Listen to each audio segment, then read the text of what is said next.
നിക്ക് ഏത് റൂട്ടിലേക്കാ വണ്ടി തിരിക്കണേന്ന് എനിക്കിപ്പോ മനസ്സിലായി. അതും ശരിയാണല്ലോ. ശശി തരൂരിനെ കുറിച്ച് എനിക്ക് വ്യത്യസ്തമായിട്ടുള്ള ഒരു കാഴ്ചപ്പാടാണുള്ളത്. കാരണം കോൺഗ്രസിലെ BJPയുടെ അംബാസഡറാണ് ശശി തരൂർ നിലവിൽ. ഇപ്പോൾ അദ്ദേഹത്തിന്റെ ഒരു പോർട്ട്ഫോളിയോ അങ്ങനെയാണ്. നമ്മൾ ദേശീയ രാഷ്ട്രീയം എടുത്ത് നോക്കിക്കഴിഞ്ഞാൽ, കേരള രാഷ്ട്രീയത്തിൽ അദ്ദേഹം നടത്തുന്ന സ്റ്റേറ്റ്മെന്റ്സ് എടുത്ത് നോക്കിക്കഴിഞ്ഞാൽ BJPയുടെ ഒരു അംബാസഡറായി വളരെ പെർഫെക്റ്റ് ആയിട്ട് അദ്ദേഹം പ്രവർത്തിച്ചു വരികയാണ്. അത് ഏറ്റവും നന്നായി വിസിബിൾ ആയത് 2025-ലാണ്. എന്തുകൊണ്ട് BJPയിലേക്ക് നേരിട്ട് തരൂർ എത്തുന്നില്ല? BJPക്ക് അഡ്വാൻറ്റേജ് എന്ന് പറയുന്നത് കോൺഗ്രസിനുള്ളിൽ തങ്ങളുടെ ഒരു അംബാസഡർ നിൽക്കുന്നതാണ്. അതാണ് അവർക്ക് കൂടുതൽ.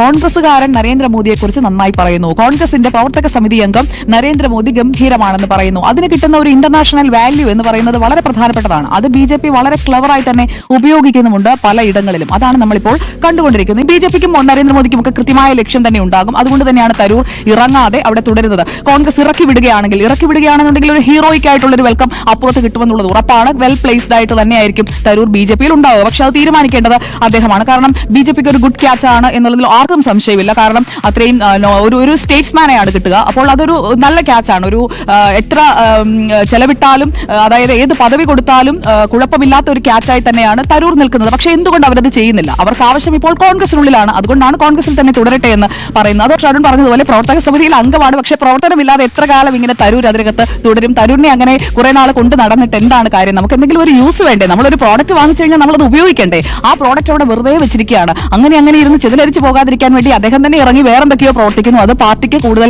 ഭീഷണിയായി മാറുന്നു. ഇവിടെ ആരും ഒന്നും തന്നില്ല, ഇവിടെ ഒന്നും കിട്ടിയില്ല. ആവേശം കൊണ്ട് ഓരോന്ന് വിളിച്ചു പറഞ്ഞ് തടിയേടാക്കണ്ട. പണിയെടുക്കാതെ ജീവിക്കാൻ നോക്ക്. ജെസി മതിയാക്ക്, രണ്ടും കൂടി ഒരുമിച്ച് വേണ്ട. വല്ല കാര്യമുണ്ടോ? എന്തിനാണ് ഇങ്ങനെ ഇല്ലാന്ന് നടക്കണേ?